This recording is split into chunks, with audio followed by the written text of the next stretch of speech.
Big Boss Malayalam season 7 അടുത്തൊരു promo കൂടി വന്നിട്ടുണ്ട്.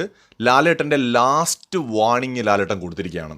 അതായത് ഒണിയിൽ അഭിലാഷ് ഇവരുപയോഗിക്കുന്ന ഭാഷ, പ്രത്യേകിച്ച് ഒണിയിൽ അല്ലേ, അഭിലാഷ് കുറച്ച് അഗ്രസീവാണ്, ഒന്ന് രണ്ട് തെറികൾ വിളിച്ചു, അവിടെ കഴിഞ്ഞു. പക്ഷെ ഒണിയിൽ പിന്നീട് റെനയുമായിട്ടുണ്ടായ ഫൈറ്റിൽ ഉപയോഗിച്ച വാക്കുകളൊക്കെ വളരെ വളരെ മോശമാണ്. അപ്പോൾ ലാലേട്ടൻ പറയുന്നുണ്ട്, നിങ്ങൾ കുറച്ച് ലോകമൊക്കെ കണ്ട ഒരാളല്ലേ, ഒരു മര്യാദയൊക്കെ വേണ്ടേ ഉപയോഗിക്കുന്ന വാക്കുകളിൽ, എന്തൊക്കെയാണ് വിളിച്ച് പറയുന്നതെന്നൊക്കെ ചോദിച്ചിട്ട് ലാലേട്ടൻ നല്ല പോലെ ഫയർ ചെയ്യുന്നുണ്ട്. അതുപോലെ ചെരുപ്പ് വലിച്ചെറിഞ്ഞതിനും ആര്യനോട് ചോദിക്കുന്നുണ്ട്, നിങ്ങൾക്ക് അവിടെ എന്തെങ്കിലും ഒരു പ്രത്യേകത ഉള്ളതായിട്ട് എനിക്ക് തോന്നിയിട്ടില്ല.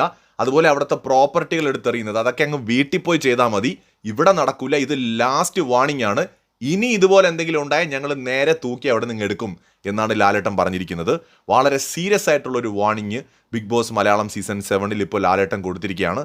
വളരെ സീരിയസ് ആയിട്ടുള്ള വാർണിംഗ്. ഇവരിത് എത്രത്തോളം മനസ്സിലാക്കുമെന്ന് നമുക്ക് ഇപ്പോഴും അറിയില്ല. അവരുടെ വിചാരം വെറുതെ ഒരു വാർണിംഗ് കൊടുക്കുന്നതെന്നാണെങ്കിൽ അടുത്ത ടൈമിൽ ഇതുപോലെ ഉണ്ടായിക്കഴിഞ്ഞാൽ പുറത്താണ്, ഡയറക്റ്റ് പിടിച്ച് പുറത്താക്കും. ഇങ്ങനെ ബിഗ് ബോസിൽ നടക്കാറുണ്ട്. അപ്പോൾ മലയാളം ബിഗ് ബോസ് ഒരു ഹിന്ദി ലെവലിലോട്ട് പതിയെ പതിയെ മാറുന്നതായിട്ടാണ് നമുക്കിപ്പോൾ തോന്നുന്നത്. അപ്പോൾ അതുകൊണ്ട് തന്നെ അവിടെ ഇനി അടുത്ത് ഷോ ഇറക്കിക്കഴിഞ്ഞാൽ മിക്കവാറും സ്പോട്ട് എവിക്ഷൻ നടത്തി അങ്ങ് വെളിയിൽ വിടാനുള്ള സാധ്യതയുണ്ട്, ഇജക്ട് ചെയ്ത് വിടാനൊക്കെ സാധ്യതയുണ്ട്. ലാസ്റ്റ് വാർണിംഗ് ആണ് കൊടുത്തിരിക്കുന്നത്. കൂടുതൽ അപ്ഡേറ്റ്സുമായി വീണ്ടും വരാം.